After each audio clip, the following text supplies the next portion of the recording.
Bonjour, coucou. Aujourd'hui, je vais faire une petite vidéo pour les oubliés, c'est-à-dire ceux qui aiment le soft spoken, avec une story time. Donc, petite histoire de mon enfance, enfin, en lien avec mon enfance, je vais vous présenter cette poupée qui s'appelle Charlotte aux fraises. Pourquoi est-ce que je parle de cette poupée? Parce que cette poupée, elle me fait penser à un Noël de mon enfance. Je passais Noël chez un oncle, une tante, avec mes cousins et cousines. On avait des Noëls absolument merveilleux. Le jeu, c'était bien entendu d'espérer et de deviner ce que le Père Noël allait nous apporter. Et donc, en fait, à l'époque, j'avais commandé au Père Noël une poupée Charlotte aux fraises. Et j'ai reçu une petite poupée Charlotte aux fraises comme celle-ci. Et en petit, avec, si j'ai bon souvenir, vous savez, les petits plumiers, où on a une petite latte, un petit crayon, une petite gomme, enfin, petite pochette Charlotte aux fraises. Et j'étais super contente. Je ne sais pas ce qu'est devenu cette poupée parce qu'on n'a pas vraiment conservé beaucoup, enfin, pas du tout, de jouets de quand j'étais petite. Probablement que je n'en prenais pas assez soin. Et donc, eh bien, un jour, on est allé dans un magasin de jouets et tout en haut des étagères à poupées, voilà que je suis tombée sur cette petite demoiselle et mon âme d'enfant s'est réveillée. Alors, je n'en fais pas grand-chose, elle est sur une étagère dans ma chambre. Mais voilà, le fait de l'avoir ressortie pour ma nièce, puisqu'elle est venue à la maison, enfin, mes nièces sont venues. La petite étant fatiguée, n'ayant pas son doudou avec elle, je me suis dit, tiens, je vais lui passer ma Charlotte aux fraises. Cette odeur, même si mes sinus sont toujours très capricieux, c'est une odeur...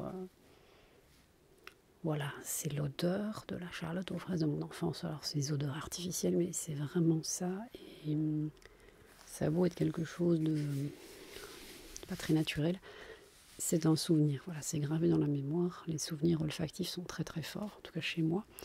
Et cette odeur-là est vraiment très... voilà, ça me rappelle juste ça, ça me rappelle juste ce Noël où j'avais réellement espéré pouvoir avoir ma poupée que j'ai eue.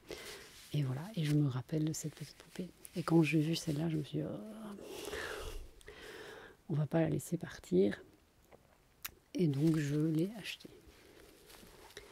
Donc elle a donc une jolie coiffe, qu'on pourrait presque appeler une Charlotte d'ailleurs, hein, avec des toutes petites fraises dessus. Alors, je ne sais pas si ça se verra mieux de là, parce que je sais pas ça. Voilà.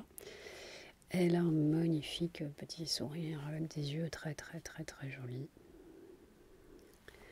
Elle a une petite robe un peu velours avec des petits points, un petit tablier avec des petites fraises et les petits collants rayés blanc et vert. Et voilà, je la trouve toute mignonne. Et comme je l'ai peut-être déjà dit, je ne sais pas, je n'aime pas les poupées de manière générale. J'aime bien les poupées de chiffon, je trouve ça joli. Je trouve même que tout ce qui est faïence, etc., ça m'effraie un peu. Et tout ce qui ressemble trop à la réalité, ça me met mal à l'aise. Parce que j'ai un peu l'impression que c'est... Enfin, un bébé mort. C'est un peu horrible de dire ça, mais voilà.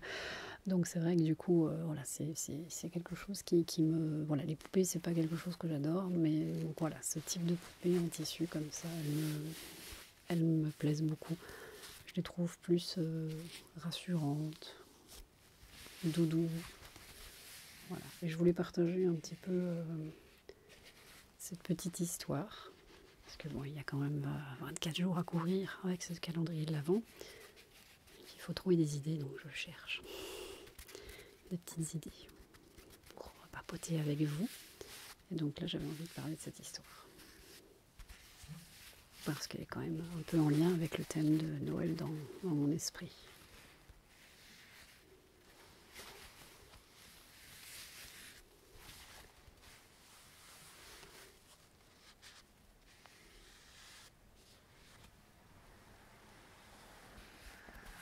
Voilà. Et je vous dis à demain.